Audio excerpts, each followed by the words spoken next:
дэмжиж байгаагаа хэлье. Зүгээр ажлын хэсгийн хурал дээр Баттамбар дарга энэ татврын хяналт шалгалт гээд 40-р зүйлгээд маш том зүйлтийг яагаад хөндөөгүй явцсан бол гэж би шууд 41 рүү яваад орчлоо л доо. Тэгэхээр татврын хяналт шалгалт гэдэг дээр бол одоо маш олон зүйлүүд бол байна л та.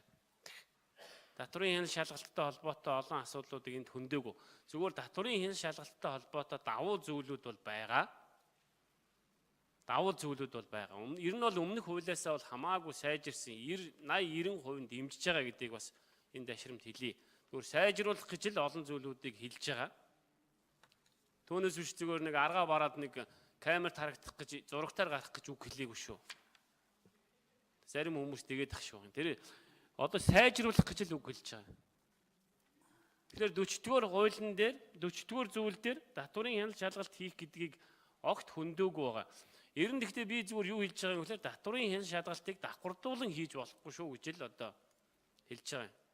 Дүүргийн байцаагч хийсэн юмыг нийслэлийн байцаагч хийснийг ерөнхий газар ингээ 3-4 хүн өөрсдийнхөө хийсэн ажлыг өөрсдөө үүсгээд ороод ирдэг. Татврын байгууллага гэдэг бол босоо тогтолцоотой нэг байгууллага. Гэтэл өөрийнхөө томилсон өөрийнх нь улсын байцаагчийн ажлыг өөрсдөө үүсгээд ороод ирдэг. Энэ зүйлийг бол хаах ёстой шүү. Хоёрдугаарт нэг зүйл байгаа. Татврын даргын одоо юугаар тушаалаар эрсдэл бүхий аж ахуй нэгжийг дахин шалгаж болно гэсэн ийм заалт байна. Энэ бол өөрөө бас айгүй тийм захиалгаар явчихгүй гэсэн. Энийг хассан уу?